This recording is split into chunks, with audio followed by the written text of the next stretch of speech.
m'appelle Cyrine et ici on est dans le quartier du Père-Lachaise, dans le 20e arrondissement. On est plutôt du côté de Méry, parce que le Père-Lachaise est très grand. Et donc ici on est plutôt de ce côté-là. Et je suis parisienne depuis ma naissance. Tu sais que tu fais partie des rares personnes qui sont parisiennes de naissance à passer derrière ce micro. Eh bien écoute, ravie.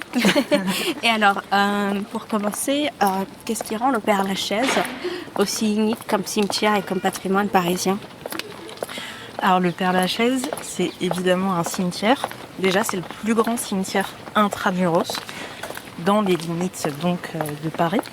C'est à la fois un cimetière qui est une activité funéraire toujours très intense, mais c'est aussi un immense espace vert. Pareil, si on parle en termes de chiffres, qu'on exclut les bois de Vincennes et de Boulogne, c'est le plus grand espace vert de Paris. Et c'est aussi un lieu très riche de patrimoine. Et en fait, ce que je trouve assez intéressant avec le Père-Lachaise, avec d'autres lieux de patrimoine également, bien sûr, dans Paris, mais avec ce cimetière, c'est particulièrement frappant, c'est qu'en termes patrimonial et culturels, on peut vraiment l'aborder de plein de prismes différents. Et alors c'est vrai que dans tous les domaines de son activité, ça peut être d'un point de vue biodiversité, c'est ce qui se fait d'ailleurs de plus en plus. Bien sûr, d'un point de vue, ce que je disais, patrimonial et culturel, c'est aussi un endroit très intéressant. En termes architectural, évidemment, c'est un cimetière qui a été créé en 1804, donc on a plus de 200 ans d'histoire artistique qui s'y déroule et d'histoire tout court en fait.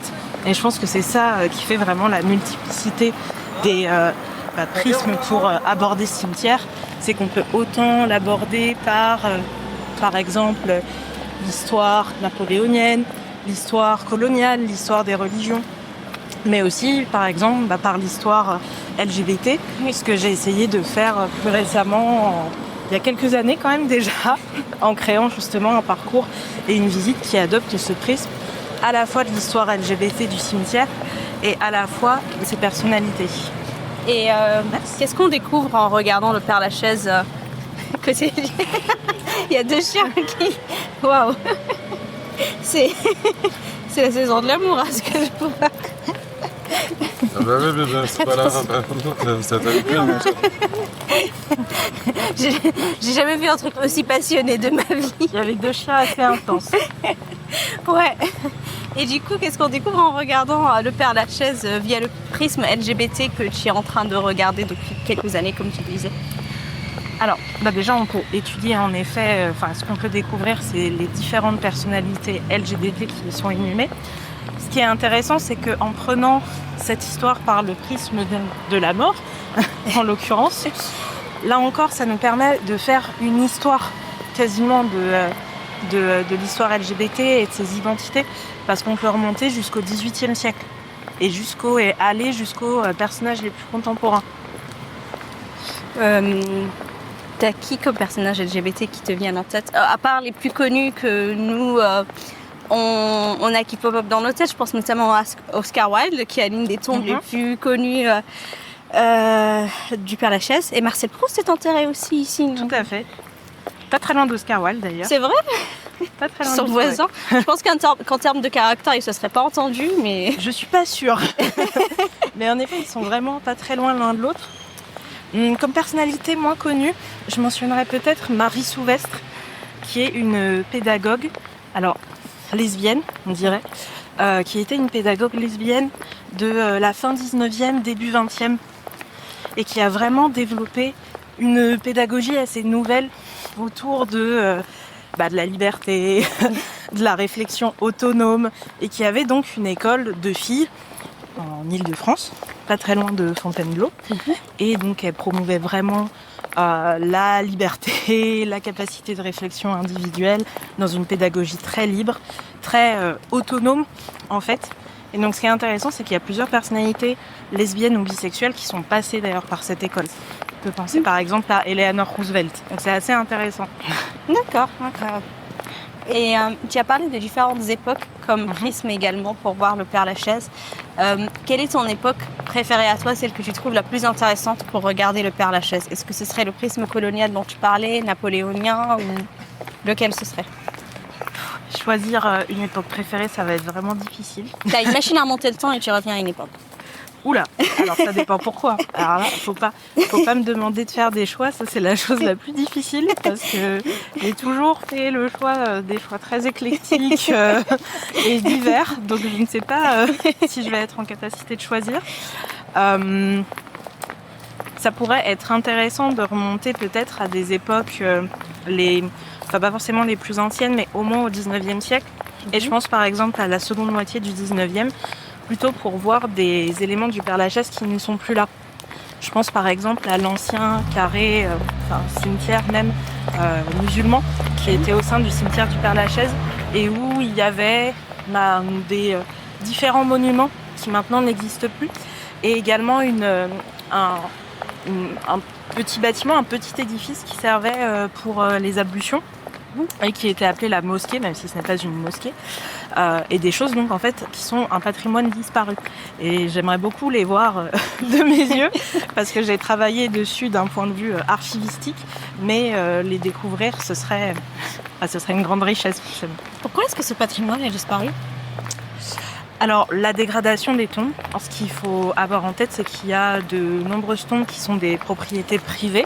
Voilà, c'est des concessions qui sont privées pour servir à l'inhumation des défunts. Et donc, tant qu'elles sont privées, les monuments sont de la responsabilité des personnes. Et en fait, tout simplement selon l'histoire, selon les moyens, les monuments ne sont pas toujours très bien entretenus.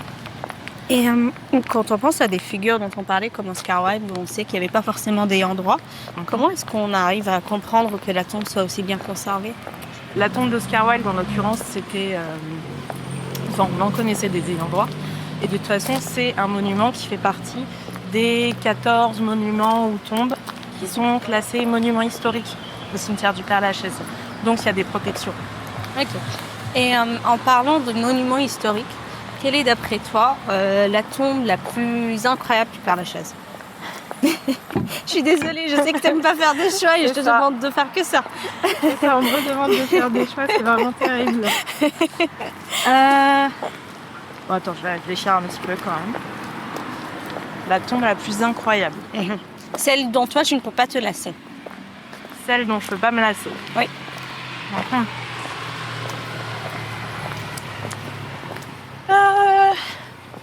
Je réfléchis, ça peut être long.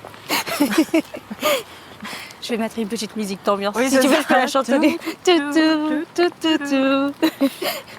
La tombe dont je ne peux pas me lasser. Tu vois, c'est très difficile de me demander ça. Je suis complètement... Il y a une très belle tombe, dont je ne me rappelle plus le nom, qui est pas très loin, en étant du rond-point Casimir-Perrier, on peut l'apercevoir. Elle a vraiment un très beau fronton en mosaïque. Et l'usage de la mosaïque, c'est plutôt exceptionnel quand même si c'est pas unique. Mais c'est quand même plutôt exceptionnel dans l'art funéraire. Et donc je pense que cette tombe, je m'en lasse pas. Il y en a d'autres dont je ne me lasse pas. Et c'est compliqué de choisir. Mais c'est ça vraiment, je m'en lasse pas. Les tombes en métal aussi. Les monuments en métal. Il y en a ou pas? Bien sûr, il y en a. J'en ai jamais vu. Les monuments en métal, je pense que c'est tellement, là aussi, impressionnant que je m'en lasse pas non plus.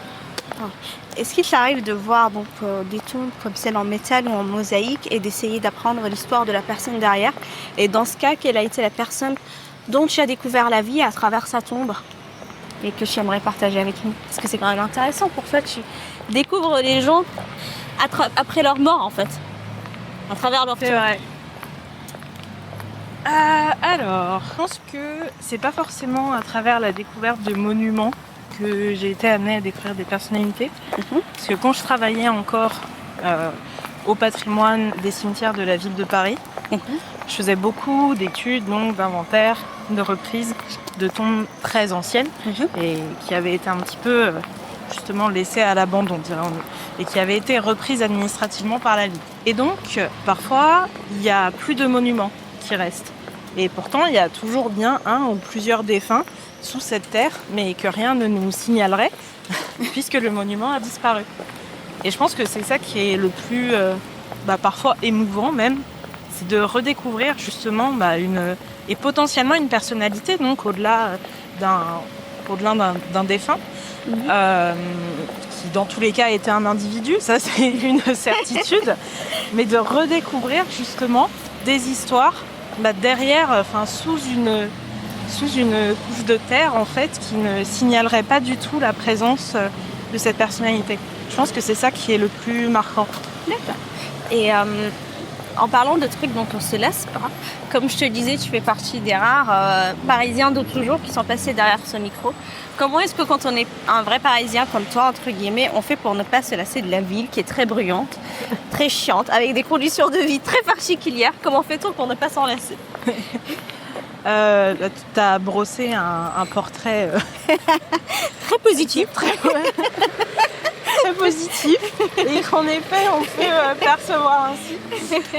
C'est vrai que c'est sans doute pas la meilleure qualité de vie des villes françaises, c'est fort possible. En fait c'est là où je suis née, c'est d'où je viens, c'est ma ville en fait. Donc il y a peut-être que parfois il peut y avoir une envie de partir, mais c'est chez moi ici et ce sont mes rues et c'est ça fait partie, il y a quelque chose d'un petit peu viscéral en fait. Donc je pense que ne pas se lasser, là aussi ça vient d'un truc qui est très émotionnel finalement. Et il y a quand même des choses qui changent beaucoup au fil de 31 ans. J'ai pu voir quand même des changements qui sont pour le mieux ou pour le moins bien, mais qui en tout cas font qu'il y a toujours des nouvelles choses qui se passent dans cette ville, mais toujours avec une forme d'immanence aussi, notamment de son patrimoine. Même s'il n'est pas si immanent que ça, parce que là aussi le patrimoine est vivant et change au fil des époques, et ça on le constate. Et tu penses que quand tu auras des historiens qui travailleront plus tard sur notre époque à nous, quel serait le patrimoine qu'ils verraient? Est-ce que tu penses que ce serait la quantité de coffee shop, de magasins de CBD ou d'espaces de coworking? J'adore cette définition de l'époque dans laquelle nous vivons. Alors après... Très positive aussi. J'ai aussi très positive. C'est une très bonne question. Tu vois, moi j'arrive déjà à voir un truc qui a disparu, je sais pas si tu t'en souviens, mais en 2020, juste avant le confinement, il y avait une quantité de magasins de Pokéball qui naissaient, qui étaient juste incroyables. Je me souviens, tu avais un Pokéball que tu voyais par quartier. Et maintenant, ça commence à devenir un patrimoine un peu ancien parce qu'on n'en voit plus. C'est vrai. C'est vrai qu'il y a des choses qui sont très éphémères. Mais alors justement, je me demande, est-ce que dans la redécouverte, alors là aussi, ça dépendra des disciplines, si c'est plutôt de l'histoire, de l'archéologie ou de l'anthropologie, ce sera sans doute pas les mêmes choses qui retiendront l'attention. J'espère que c'est peut-être pas ce qu'on retiendra de notre époque, mais en même temps c'est aussi l'état l'image, la photo d'une époque, on pourrait dire. Et en plus là on a un café à la main, donc on fait partie de cette situation. Non, je pense que oui, ce sont des choses qui resteront sans doute en effet comme une forme d'habitude et de comportements sociaux d'une partie finalement assez mineure de la population, on va le concéder aussi, mais sans doute cela restera. Après il y aura aussi peut-être d'autres choses du point de vue de l'histoire de l'art, je pense qu'il y aura d'autres choses aussi, pas forcément positives ou pas, et de toute façon on va dire que le jugement de valeur, on est censé s'en dégager un petit peu dans les disciplines scientifiques, même si on n'est jamais neutre évidemment. Mais donc je ne sais pas ce qui sera particulièrement observé. Alors est-ce que tu penses que les personnes qui nous étudieront dans 100 ans vont se dire qu'on était particulièrement accro à la caféine et à la théine vu la quantité de coffee shop? En effet, parce que de l'observation d'une époque, de l'observation de comportement, on tire des analyses. Donc c'est vrai que ça peut être amusant d'imaginer quelles vont être les analyses qui vont être tirées justement de cette observation archéologique d'une quantité terrible de coffee shops. Donc peut-être l'addiction à la caféine, ce qui n'est pas totalement faux non plus d'ailleurs, mais c'est fort possible. Ouais. Ouais. Et alors, tu fais partie donc, comme je disais, de cette mini-secte un peu précise des Parisiens qui sont nés à Paris. Comment est-ce que vous arrivez à vous reconnaître entre vous? Est-ce qu'il y a un tatouage précis ou un truc? Et bah, c'est peut-être parce que je suis donc vraiment parisienne, voilà, née à Paris, etc. Avec des gens de la parenté qui venaient aussi de Paris, ça se transmet, voilà. Ça se transmet de génération en génération. Alors, c'est un peu difficile parce que Paris... Bon, je vais faire une réponse très, justement, de parisienne qui va peut-être être très irritante. Mais bon, ça, ça s'observe aussi. Les quartiers de Paris sont quand même très différents entre eux. Oui. Et c'est pas du tout les mêmes sociologies, les mêmes ambiances et les mêmes histoires. Moi, je viens de Paris 19e. Ouais. Et ma famille vient plutôt de ces quartiers, 19e, 20e, et les anciens donc, villages qui ont constitué ces arrondissements donc, à partir de 1860. Je ne sais pas, donc je pense qu'on se reconnaît aussi quand on vient un peu des mêmes endroits. Voilà. Je ne sais pas si on a un tatouage ou une marque de reconnaissance pour s'identifier. Et là aussi, je vais peut-être faire une réponse très parisienne et très agaçante donc. Mais à la fois, j'ai un peu l'impression que c'est ça. Je dirais que les gens vraiment qui sont nés à Paris et donc qui avons grandi ici, et peut-être c'est aussi générationnel, donc dans les années 2000, fin 90, je sais pas, au final, on est peut-être plus tranquille et on est peut-être plus blasé, mais en un sens plus tranquille que peut-être certains qui auraient le besoin de surjouer et d'avoir 35 tote bags chez eux. Je dis quelque chose de très très cliché, c'est vraiment catastrophique, mais bon. Non, il n'y a pas de signe de reconnaissance, mais tout simplement, on a grandi dans ces endroits et donc on peut se reconnaître. Après, c'est difficile parce que moi, j'ai la chance de toujours habiter à Paris, mais il y a beaucoup de personnes avec qui j'ai grandi qui, en fait, n'ont pas les moyens de rester à Paris et sont donc partis en petite, voire grande couronne d'ailleurs, parce qu'en fait, tout simplement, elles n'ont pas les moyens de rester habiter dans les quartiers dans lesquels elles ont pourtant grandi. Ça, c'est aussi une réalité de Paris. C'est aussi réel que la gigantesque proportion de tote bags par personne au mètre carré à Paris. Ça, c'est un fait. Mais alors, qu'est-ce qui t'a emmené à t'intéresser au patrimoine funéraire de la ville de Paris? Parce que ça aussi, c'est un métier très parisien. Et pareil, on vient d'ouvrir un coffee shop. On se prend un deuxième café pour donner raison aux futures moi, personnes. J'ai pas terminé le mien, donc je vais rester sur celui-là. Et... je vais rester sur celui-là. Alors, ce qui amène à se concentrer là-dessus, c'est le hasard. Okay. Voilà. Moi, j'ai fait des études d'histoire de l'art. J'ai eu cette chance. C'était vraiment un énorme hasard. Je pense que j'ai un peu découvert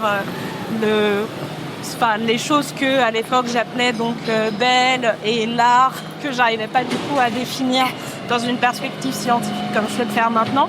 Mais je pense que j'avais découvert ça avec, je sais pas si tu te rappelles, quand on était plus jeune, je sais pas si on a le même âge. On a quasiment le même âge. On a quasiment le même âge, très bien. Mais les pages Atlas, encyclopédie, j'ai collectionné chez le marchand de journaux et où il y avait des tableaux, des sculptures, etc. Et donc j'ai toujours trouvé ça très beau. Et donc c'est comme ça que je me suis intéressée à l'art et du coup à l'histoire de l'art et que j'ai voulu faire des études sur ce sujet. Sauf qu'en fait la réalité c'est que quand on arrive avec un master en histoire de l'art, on galère parce que la réalité du marché de l'emploi est précaire pour tout le monde, mais dans le domaine de la culture et du patrimoine et des musées c'est très compliqué. Donc en fait on essaye comme on peut de trouver un emploi et donc c'est comme ça que j'ai commencé à faire une vacation au patrimoine du service des cimetières de la ville de Paris. Donc c'était un pur hasard. Néanmoins, comme je te l'ai dit, comme je suis très éclectique et intéressée par des choses très diverses et variées, ça m'a tout de suite intéressée. Et ça me posait pas du tout de problème de travailler dans ce domaine. Mais c'était plutôt un hasard et au final une très heureuse rencontre. J'imagine. Et quel est ton petit plaisir parisien à toi, à part le café bien sûr? Alors, faire une réponse très anciennement corporate, je dirais les bibliothèques patrimoniales de la ville de Paris. Il y fait frais, en ce moment c'est intéressant, et c'est des lieux qui sont vraiment magnifiques, gratuits, pour certains pas forcément accessibles, il faut aussi le dire si on ne travaille pas sur des sujets en lien, mais c'est des lieux qui sont vraiment magnifiques et frais.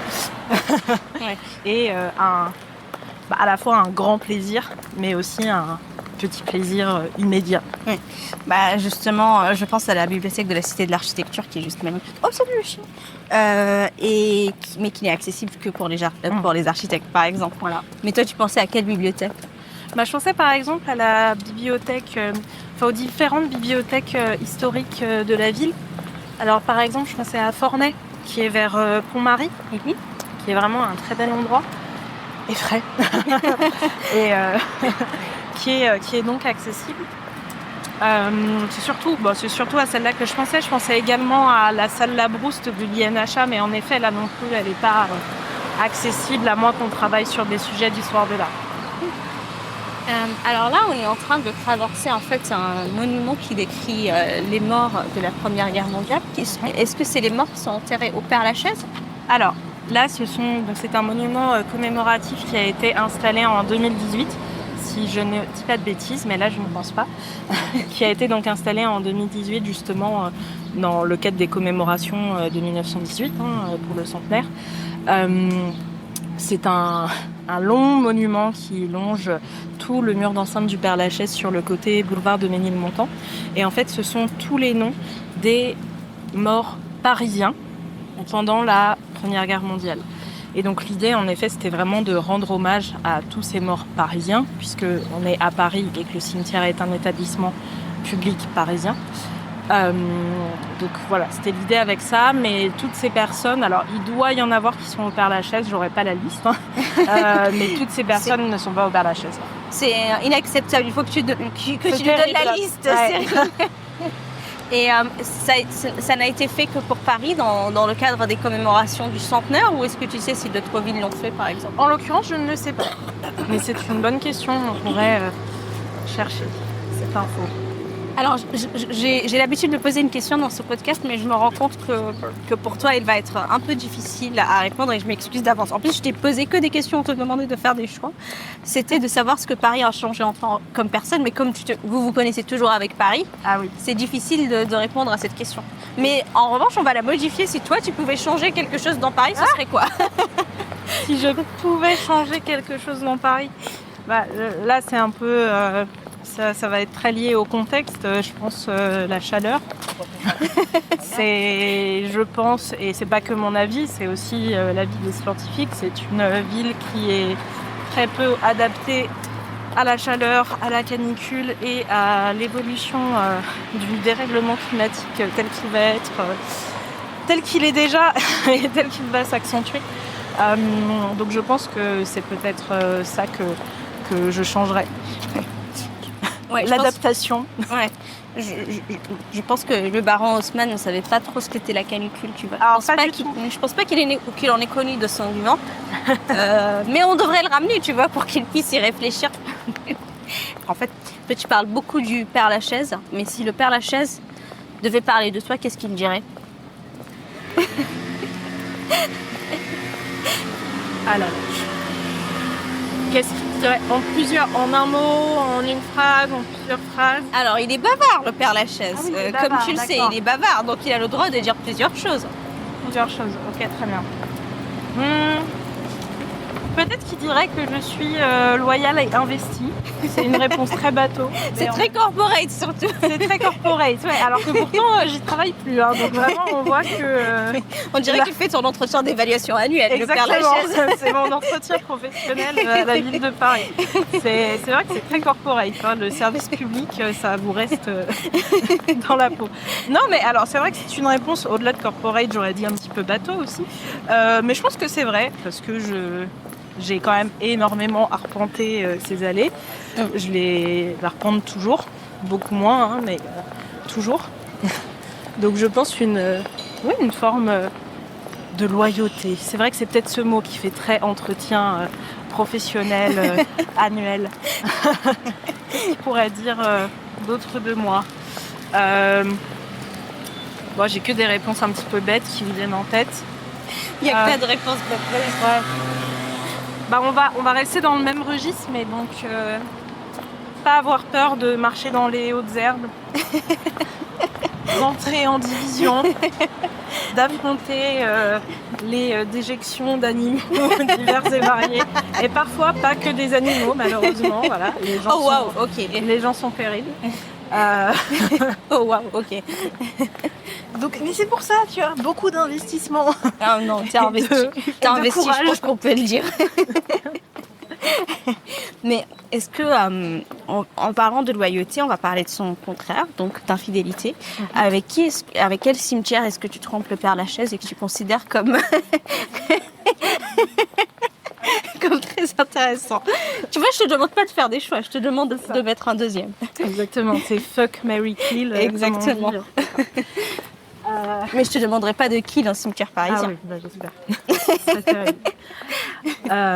Je fais beaucoup d'infidélité au Père Lachaise. Je suis une personne terrible. Peut-être que si je devais choisir un autre cimetière parisien, je vais essayer de pas trop réfléchir. La première chose qui me viendrait en tête serait le cimetière Saint-Vincent, qui est donc dans le 18e arrondissement. D'accord. Et qui est vraiment un très beau cimetière, un tout petit cimetière absolument charmant, avec là aussi une très belle flore et un très beau patrimoine architectural. Donc je pense ce cimetière. D'accord. Et pour le mot de la fin, qu'est-ce que toi tu lui dirais au Père Lachaise du coup, malgré toutes tes infidélités? On va refaire une réponse baso et corporate. Je t'aime beaucoup. Ouais. Non, mais comme je suis polie et que c'est la fin, je lui dirais merci. Merci pour cette découverte. Merci de m'avoir fait découvrir tout un pan d'histoire et tout un domaine patrimonial qui est vraiment extrêmement intéressant. Et au-delà de l'aspect patrimonial, toute la dimension funéraire est, je trouve, assez méconnue quand même dans nos sociétés.